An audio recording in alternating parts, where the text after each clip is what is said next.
this team was a top 5 team going into the season. And now all of a sudden you're putting that team who, people thought was good, have talent. They have talent. Things just didn't work out throughout the season, maybe injuries or just some bad losses. And now you have to play them in the second round. So it causes issues from the standpoint of you play against a team like this, like Wagner, who you're just better than, you're bigger than, you're more physical, you're more athletic. And now all of a sudden you got to make a jump from that, a 30-point blowout, to, okay, this is a really good team coming in here that we're playing against. It doesn't matter if they're 8-9 seed, we're 1 seed.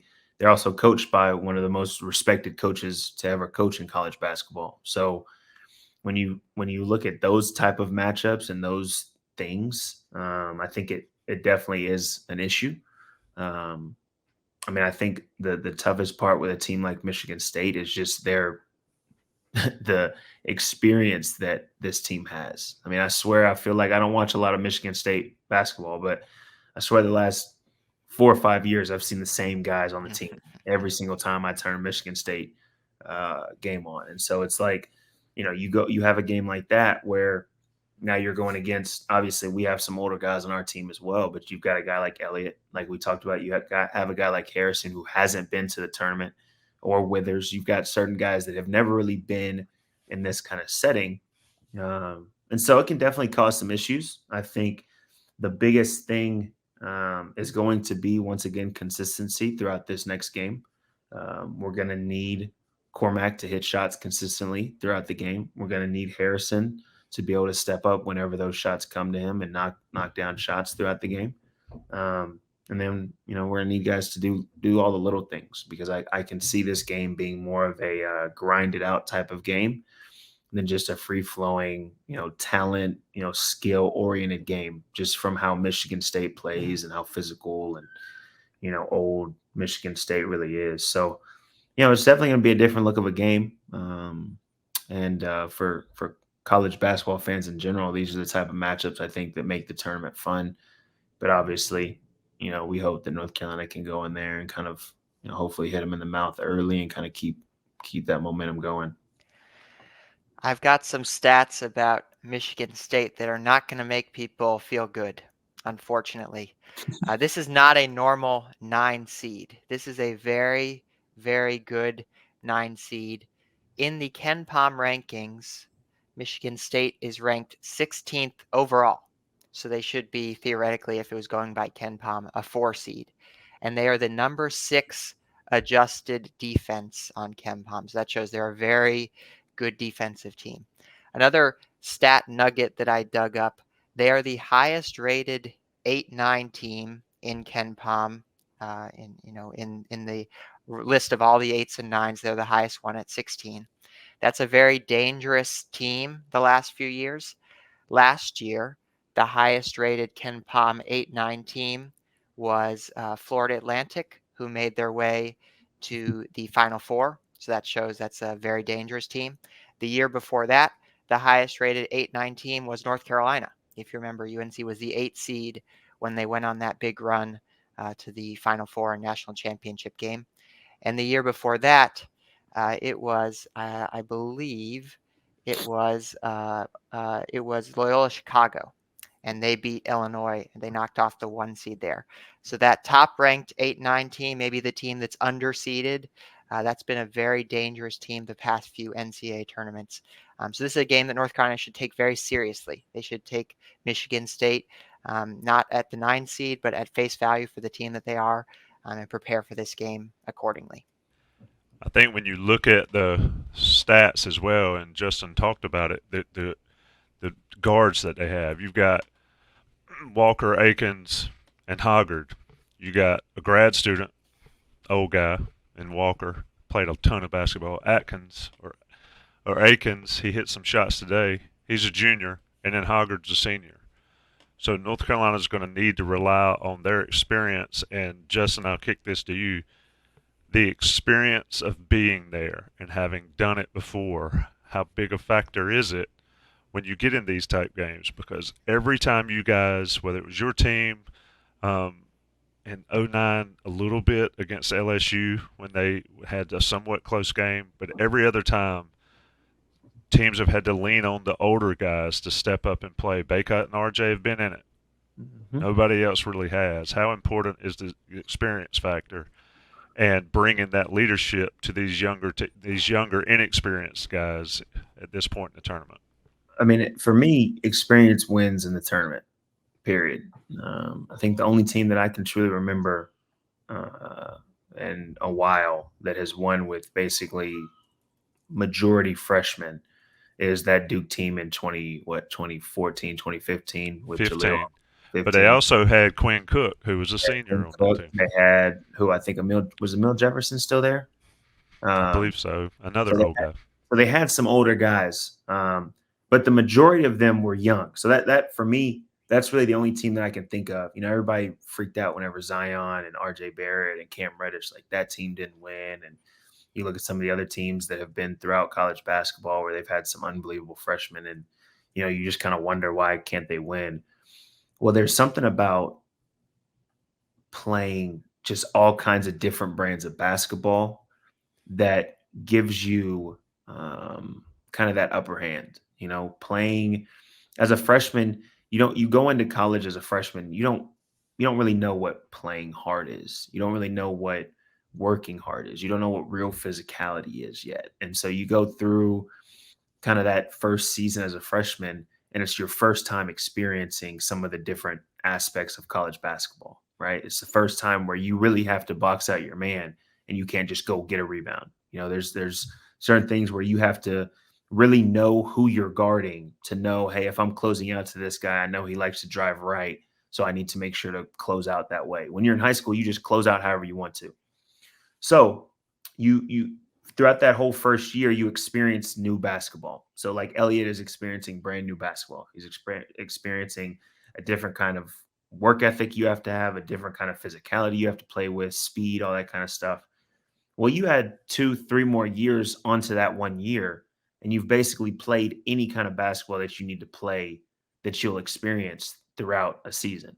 And so I think really whether you've been there or not, having those years of experience, it's almost like in your subconscious. When you see a situation, you've seen it before. And so now you're able to adjust to it, whether it's individually, as a team, whatever it might be, and you're able to change it and go out there and play a different way. So when I look at this North Carolina team, like you said, Mondo and RJ, they've played at the highest level in college basketball, making it all the way to the championship game. So they've seen it.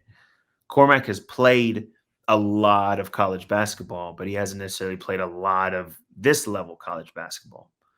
Then you have a guy like Harrison who hasn't even played, him and Jalen Withers and Elliot and, you know, certain guys, Washington, certain guys, they haven't played in the tournament time at this level. So to your point, this is going to fall back on the leadership of Mondo and RJ, whether that is within the game, like, hey, things kind of start to come unraveled a little bit. Michigan State might go on a 6-0, 8-0 run, pull everybody in and say, hey, guys, we're okay. That's their run. Let's go make our run. Or whether it's just before the game, maybe guys aren't taking it as serious as they probably should be. Like, hey, guys, this team is a good team, and there's certain things we're going to have to do throughout the game, whatever that looks like. It's going to fall on them to lead this team, and everybody else should follow. So, you know, for us, thankfully, we really didn't have any other than Luke coming in. Again, you know, during the Memphis region, we really didn't have any underclassmen that played a lot. So we already had guys who had already been at the highest level the year before and kind of knew what it took to get back to where we need to get to. So hopefully those guys can lead. I mean, just from kind of seeing certain interviews and seeing certain things that have been said, it seems like Mondo is in a place of, you know, trying to kind of be that leader. I think RJ is kind of in that same boat. But it's going to take everybody, and hopefully everybody can kind of add all that experience up that they do have, and, you know, come out and hopefully get these guys in that green, you know, next game on Saturday. I'll, Tommy, real quick, hit these comments. Someone calls out they are 20-14 Michigan State. They've lost 14 times. I would counter their strength of schedule is 8th in the country. They've played a very tough schedule. They played Purdue twice in basically this month, and they lost each time by just a few points, single digits. So this is a very talented team.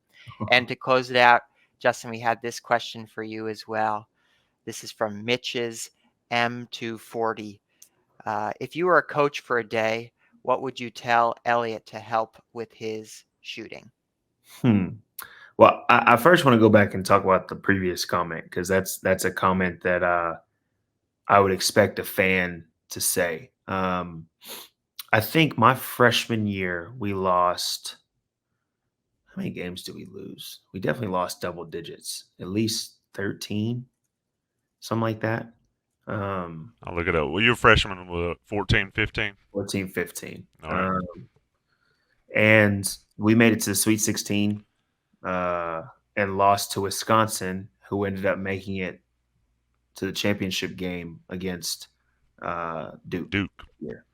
And that game, and obviously you can look back and say, oh, we could have won that. We could have done this. We played that game extremely close the entire time in the Sweet 16 against obviously the runner-up.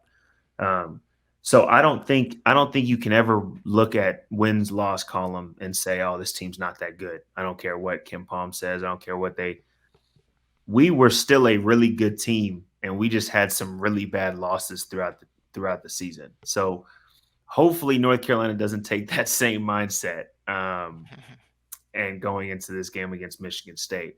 But to answer the question about as a coach, if I were to help Elliot, I think the tough thing about shooting is all about repetition, right? And so right now in the season, it's really tough to say, well, hey, let's get in the gym and get 1,000 shots up, or let's get in the gym and let's work on the mechanics here and there.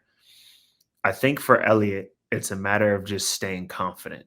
So whether that is him, maybe they're helping off, 2 or 3 possessions in a row, and they swing to him, and he just shoots it with no hesitation, confidently stepping into it. He might miss it, he might make it, but it's a matter of staying confident. Once the other team sees, okay, well, this plan that we have as far as not guarding you is working, now they can even press even further into, okay, we're just not going to guard you at all. Like, we're not even going to rotate to you.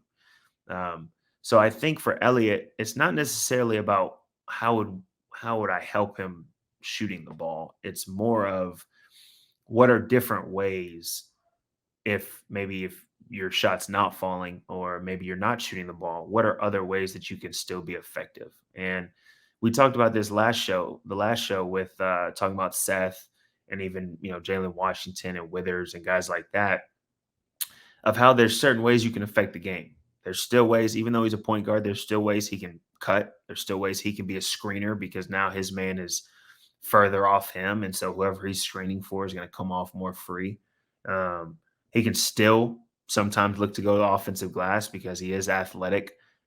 There's just little things that you can still do to be effective. Now, is it pretty? No, it's not necessarily something you would want to do. You want to be the guy who's shooting the ball, attacking the rim, making sweet passes, whatever it might be.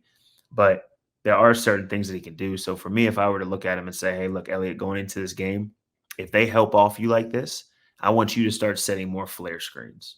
I want you to start, if you're the guy that they swing to, or you're the next pass, I want you to start setting more down screens, or setting more, more actions to get guys who are maybe shooters coming off, as opposed to you just being the guy who they swing it to, and now the offense kind of stops. So, that's kind of what I would probably do for him. It's tough in this moment because you got one day. You have one day to prepare for this Michigan State team, and then you got to go back out there on the floor and you got to do whatever it is that you prepared for. So I'm sure the guys, those coaches over there, I'm sure they see that it is something that other teams are trying to take advantage of. And, it's something that, you've got to try to figure out, kind of on the fly, certain adjustments that you can make.